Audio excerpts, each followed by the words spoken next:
I'm Bob, an average and common employee. I've been working as a salesman for a general trading company for 4 years now. While my peers are starting to achieve impressive results and getting promotions, I still haven't made any notable accomplishments. Given that I naturally don't stand out and neither my looks nor personality are particularly striking, I was perceived by those around me as the incompetent worker. Every month, my boss would reprimand me about not meeting my sales targets, and instead of being respected by my juniors, I just felt like they found me bothersome. Bob. Yes, sir. One day, out of the blue, I was called by the sales director, and with a heavy heart, I approached his office. Director, did you call for me? Picking up some documents, the director frowned. More gripes about my performance. I listened to the director with a heavy heart. Bob, it seems you didn't meet your sales quota again this month. Yes, I apologize. I'm not asking for an apology. Do you even have any motivation? I don't see any motivation at all in your daily work. Isn't it because you're doing a lousy job that sales aren't growing? No, I never intended. Your peers are now supervisors and managers, right? Don't you feel anything when you see your colleagues becoming top sales? Well, when the director starts his lectures, the office goes silent, and everyone gets absorbed in their own tasks, trying not to get involved. Being called into his office typically meant being reprimanded for over 30 minutes. All I could do was bow my head and apologize profusely.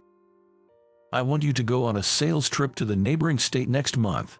If you can't secure even one contract, don't think of returning to this department. What? Does that mean I'm getting fired? Compared to our area, the neighboring state had a higher percentage of young people and single folks, making it a notoriously tough place to secure contracts within the company.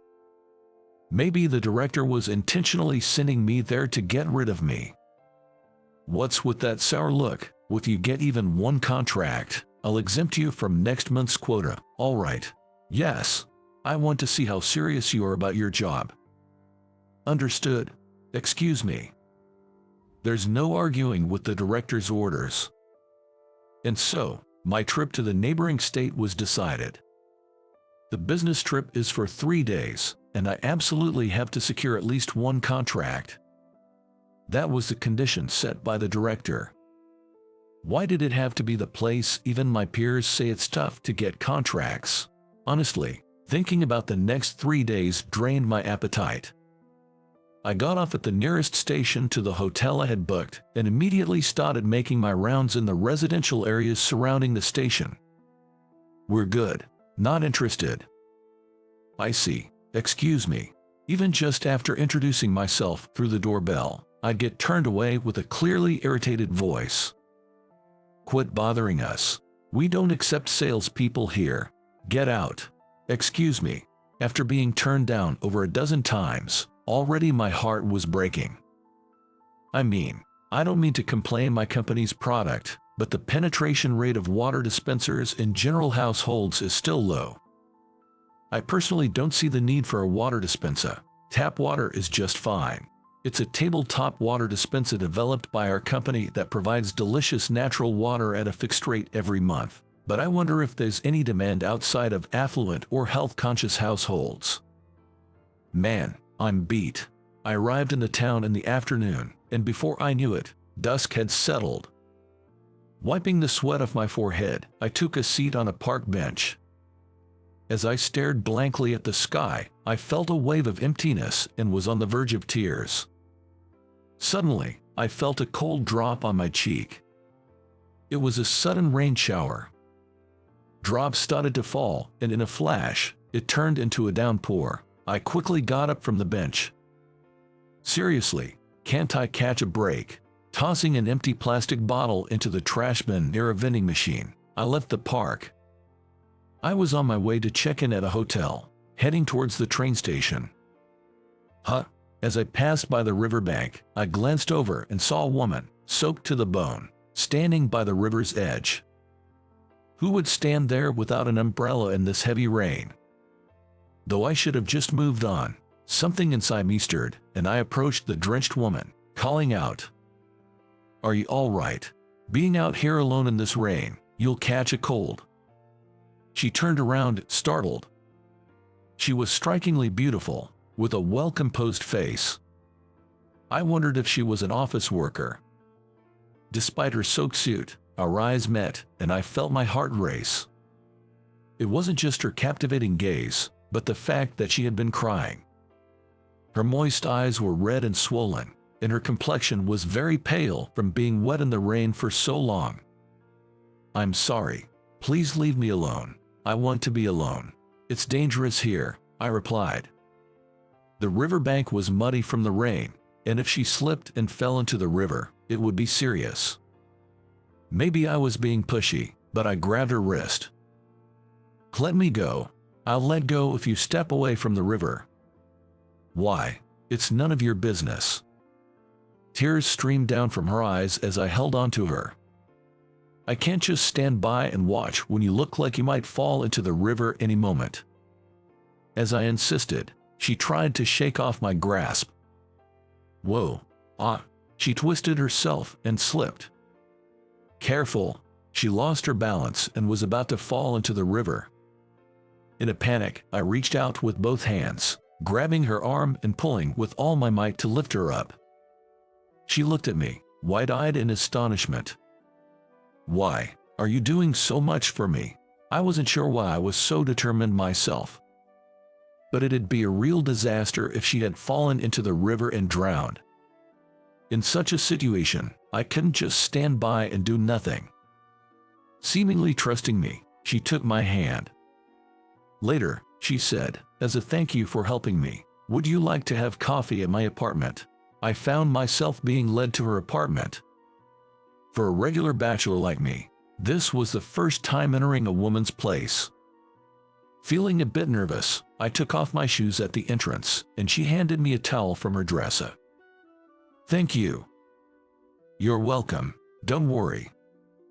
In the stillness of the apartment, a man and a woman, both wet, were alone wiping themselves down. She, appearing a bit restless, finished drying off first and began heating water in the kitchen. Glancing around the room, I noticed a photo frame on the dresser. From where I was, I couldn't see the faces clearly, but it was evident it was a picture of a man and a woman. Did she have a significant other? Well, considering how beautiful she is, it wouldn't be surprising. Feeling a tad disappointed, I sat at the dining table and waited for her to bring over a tray. "Here you go." "Ah, thank you." The woman sat down across from me. After sipping the freshly brewed coffee, I broached the topic. "Why were you staring at the river in the rain?" When I asked her directly, she shook her head slightly. "Whenever I'm sad, I've always been drawn to the water. Somehow, it calms me." "I get that, but please be careful. What if something had happened?" "It's okay. Ever since I lost him, there's been no spark left in my life." "I'm sorry, what?" With a sad smile, she picked up the photo frame to show me. "We are twins."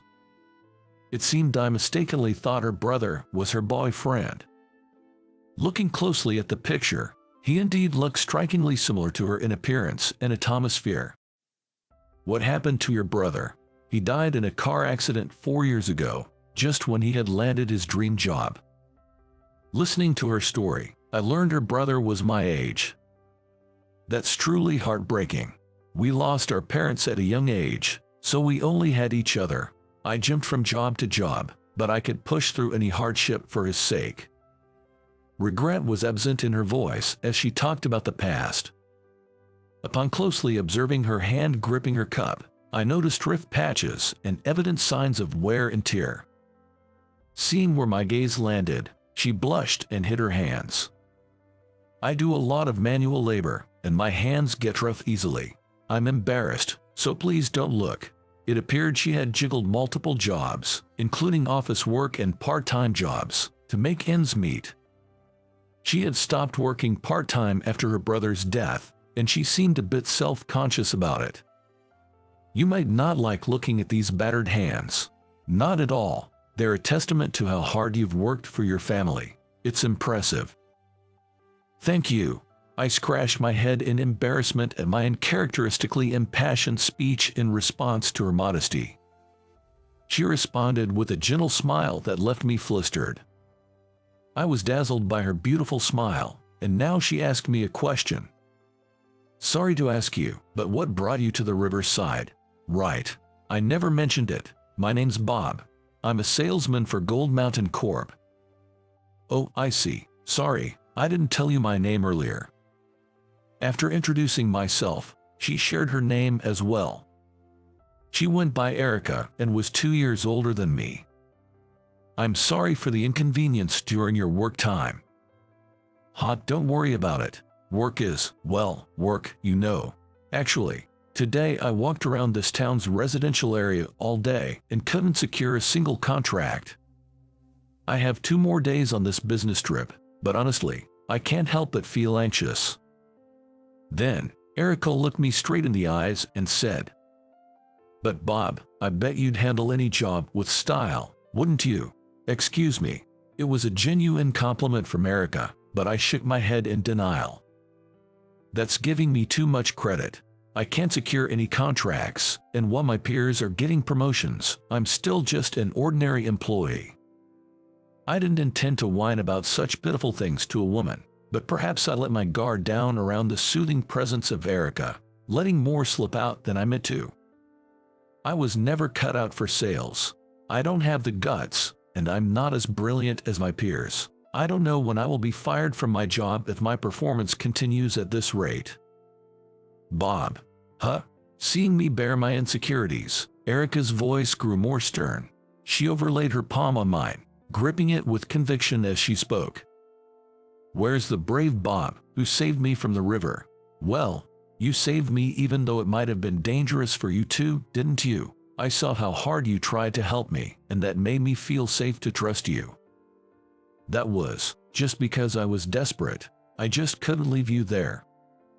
It's the same with your work, isn't it? With people can feel your kindness and sincerity, things will surely go well.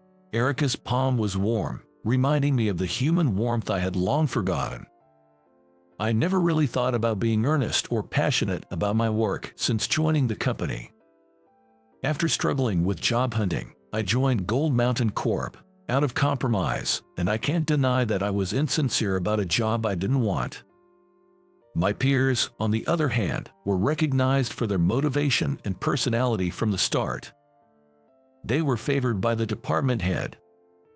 While I was somewhat skeptical of grunt work of salesmen, they were so enthusiastic about their work that they took the initiative to go out on field trips and did not return home until they got a contract. But sales isn't so simple that results come just by trying hard. Erica, without blaming me for making excuses, replied in a soothing voice. "You work at Gold Mountain Corp, right?" "Yes, why?" "I have something I want you to see in my brother's room." "For me?" "Yes, please follow me."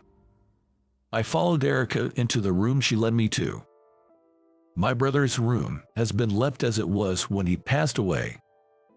On the neatly arranged desk, I was shocked to find familiar brochures and flyers with products. "This is our company's brochure." "Yes, if my brother were alive today, I believe he would have been working alongside you at the same company." "Really?" On her brother's desk, there were also comprehensive reports about Gold Mountain Corp. And self-help books about the mindset for sales. Erica's brother must have been enthusiastic about the job. Compared to him, where was I standing? From the start, I had given up trying, blaming the environment and customers for not securing contracts. My brother was so happy saying, "Now I'm a working adult too. I can support you, sis." I might not be in a position to say this, but I want you, Bob, to work hard not just for yourself but for my brother as well. I'm rooting for you. Erica, I felt like I had a bucket of cold water dumped on me. After that, I decided to leave the apartment after thanking her, as it was past check-in time at the business hotel.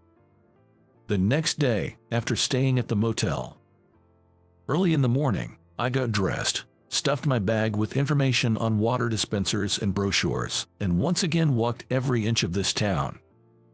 May I have a moment of your time? I'm a bit busy right now. I'd at least like to give you this information. Please accept it. Just like the first day, the response wasn't great, but I earnestly bowed my head, talked to those willing to listen, handed out brochures, and felt a sense of accomplishment in my own way, even if just dropping information in mailboxes. However, even after 3 days on the road, I couldn't secure a single contract. A few days after returning, I was summoned by the department manager. It would be a reprimand for not meeting quotas. Feeling dejected, I headed to the director's office. "You wanted to see me. It's about your recent trip. I'm truly sorry. I couldn't secure a single contract." As I bowed deeply, the director stood up and gave me a reassuring pat on the shoulder. "We got 2 calls from the neighboring state yesterday. They want to sign contracts after considering your passionate presentation." "What? You've got potential, Bob. Keep up the good work. I'm counting on you. Thank you so much." For the first time in a while, I met my sales quota. That moment of joy rekindled my passion for the job. Later on, I visited the homes of the customers who had decided to sign contracts. The first was an elderly couple who were kind enough to listen, and the second, to my surprise. "Bob, it's been a while." "Hello, Erica." It was Erica, the attractive woman I met by chance on a rainy day. "I believe my brother brought us together." "The pleasure is mine." Since then, I have had a good relationship with Erica, talking about each other's work and occasionally about our private lives. Work is not always smooth, and sometimes I compare my contract numbers with those of my peers and feel down, but at such times I try to push myself to do my best for Erica's twin brother. People around me are surprised by the change in me, but this is who I truly am. With these thoughts, I'm determined to keep working hard,